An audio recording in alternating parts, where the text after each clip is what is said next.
Bangabandhu guerrilla বাহিনীর প্রধান বলছিলাম আমি। আচ্ছা, জি বলেন। জি, ভিডিও ফুটেজে দেখা যাচ্ছে আপনি একটা ছেলেকে গুলি করেছেন, আমাদের এক সহযোদ্ধা ভাইকে। আচ্ছা, আপনাকে সরকার নির্দেশনা দিয়েছিল গুলি করার জন্য ওকে ব্যক্তিগতভাবে? আপনি কথাগুলো বলে শেষ করেন, তারপর আমি বলবো, আমার কথাটা সুন্দরভাবে শুনবেন। দ্বিতীয়ত হচ্ছে আপনি যেভাবে ওকে থাপড়াইতে থাপড়াইতে আপনার ফোর্স সহ যেভাবে নিচ্ছিলেন, একটা কথা মনে রাখবেন, এটা গোপালগঞ্জ। আপনাদের শত শত সহযোদ্ধাদেরকে মারছে, আপনারা কেউ প্রতিবাদ করেন নাই। আপনাদেরকে যেভাবে গণহত্যা করেছে এই জামাত শিবির, এই রাজাকারের বাচ্চাগুলা, আপনারা কোনো ১-১০ জন পুলিশ একসাথে হয়ে প্রতিবাদ করেন নাই যে কেন আমাদের সহযোদ্ধাদেরকে মারা হয়েছে। অর্থাৎ বঙ্গবন্ধু গেরিলা বাহিনী ৭১-এর চেতনায় নতুন করে গঠন করা হয়েছে মাননীয় প্রধানমন্ত্রীর নির্দেশনা অনুযায়ী। আমরা শুধুমাত্র নেত্রীর নির্দেশনার জন্য অপেক্ষা করছিলাম। এখন আমাদের দেওয়ালে পিঠ থেকে গেছে। আপনারা যারা প্রশাসনে যারা আছেন, আমি মনে করি হিজলা হিসেবে এরা আছেন। কেন আছেন? এত অন্যায়, এত অবিচার, মবের শিকার কোনোদিন বাংলাদেশের ইতিহাসে হয় নাই ৭১-এ ছাড়া। ঠিক ৭১-এর পুনরাবৃত্তি এখন হচ্ছে। অর্থাৎ আমাদের এই গেরিলা বাহিনীর যে আপনারা যাদেরকে ধরেছেন এই পর্যন্ত, এবং থানার ভিতর নিয়ে আপনারা যেভাবে পায়ের তারাই পিটাইতেছেন, গণহারে মামলা দিচ্ছেন, এটা তীব্র প্রতিবাদ ও নিন্দা জানাচ্ছি। এবং সবারই তো ফ্যামিলি আছে, ইনশাল্লাহ এটার প্রতিফলন খুব দ্রুত সময় দেখতে পারবেন। আপনি বলেন। জি বলুন আপনি। হ্যাঁ, বিষয় হলো আপনারা যে ছবিটা দেখে যে আমাকে বিভিন্ন লোক, প্রায় ৩-৪ হাজার লোক আমাকে ফোন দিয়েছে। আগে আপনি যদি বঙ্গবন্ধু গেরিলা বাহিনীর প্রধান হয়ে থাকেন, তাহলে আলহামদুলিল্লাহ আপনি একটা লিডারশিপে আছেন, অনেক বড় মাপের একজন। আমি আপনাকে অনুরোধ করব যে ছবিটা দেখে আপনারা চিল্লাইতেছেন, ওই ছবিটার দুইটা ছবি একটু পাশাপাশি নিয়ে তারপর একটা মিলাবেন। যে আমার ছবিটা ওখানে যেভাবে পেস্ট করা হয়েছে, আর যে অফিসারটা ওখানে দেখলেন যে টেনে নিয়ে যাচ্ছে, তার কাঁধে দেখবেন যে দুইটা স্টার আছে, দুইটা স্টার। আর আমি এজ এ ওসি হিসেবে আমার কাঁধে দেখবেন একটা পিপস বা বল্টু বলি আমরা, একটা বল্টু আছে। এটা হচ্ছে আমি কোটালীপাড়া থানার ওসি। ওই দিন আমার থানাতেও কম বেশি ঝামেলা হয়েছে। সেই ঝামেলা মিটাতে যে বা সেই ঝামেলাকে সামাল দিতে যে আমি অনেকটাই মানে হিমশিমে ছিলাম। যে কারণে, আর যে ঘটনার কথা বলতেছেন, এই ঘটনাটা হচ্ছে গোপালগঞ্জ সদর থানায়, আর আমি হচ্ছে কোটালীপাড়া থানা। আমার থানার এখান থেকে ওই থানার ওই জায়গার দূরত্ব হচ্ছে ২৬ কিলোমিটার। আমি আমার থানাকে কন্ট্রোল করতে পারি না, আর আমি ওই থানায় কেমনে যাব? তারপরে আর একটা বিষয় হচ্ছে যে থানার একজন ওসি, যারা ওসি হিসেবে থাকে, তারা কখনই অন্য কোনো থানায় ভাড়াটে হিসেবে ডিউটিতে যান না।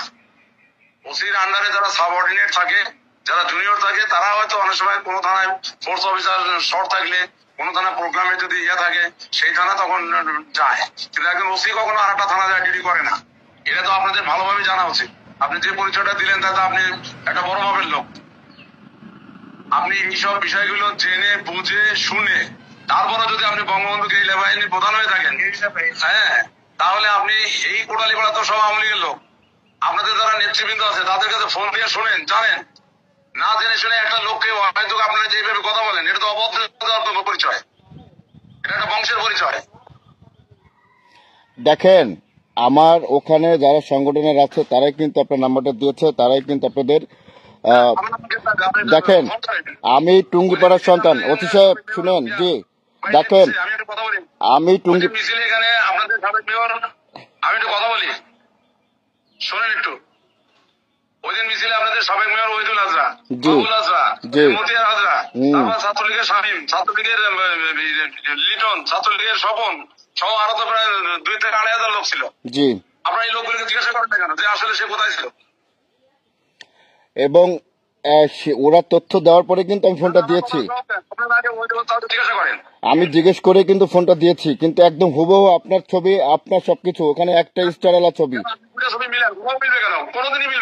একটা স্টার। আমি তো দেখেছি সে হইলো কালো আর আমি হলাম ফর্সা। যে আপনাকে আমি সেই ভিডিওটা পাঠাচ্ছি, আমি সেই ভিডিওটা আপনাকে পাঠাবো অবশ্যই। হ্যাঁ, আপনি মিলায় দেখবেন, দয়া করে শুনেন, আপনি দয়া করে মিলায় দেখবেন। হ্যাঁ, আমি আপনার কাছে পাঠাবো, আপনাকে সংকেতে সংকেতে আমি তো নিজে ভিক্টিমাইজ, আমি মিলে দেখিনি, আমি তো 1000 বার মিলেছি, আর আমি তো ওখানে যাই নাই।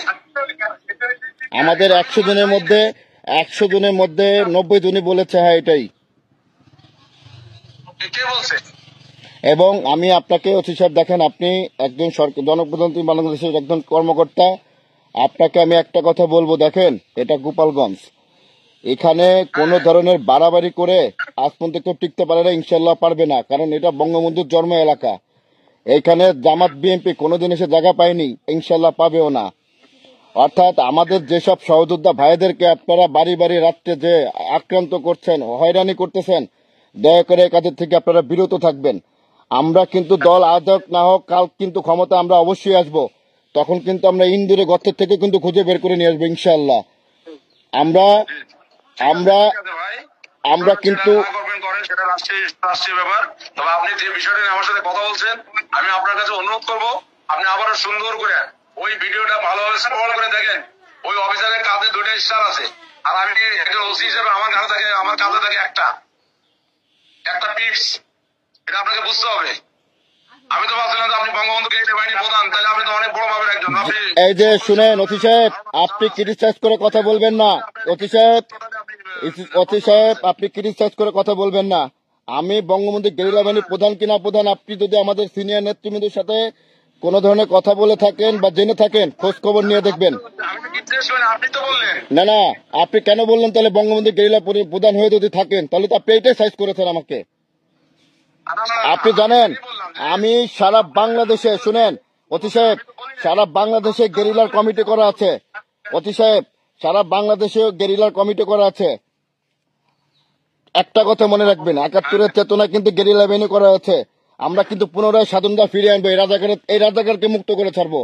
আপনি রাজাকারের পক্ষে যতই কথা বলেন না কেন, ছাপাই কেন না কেন, অতি সাহেব দেখেন, আপনাকে ভদ্রবচ্চা এখনো বলছি আমি, আমার কোন লোক যদি অ্যারেস্ট হয় আজকে রাতে, দেখেন অতি সাহেব, আইন ভালো করে আমরা জানি, আইন আমরা ভালো করে জানি। না, আপনারা তো নির্বিচার লোকদেরকে আপনারা অ্যারেস্ট করতেছেন। দেখেন সবার কিন্তু ফ্যামিলি আছে। অতি সাহেব আপনাকে একটা কথা বলি আমি,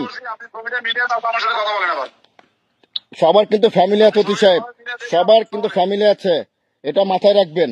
ঠিক আছে, হ্যাঁ মিলে দেখেন আপনি ছবি।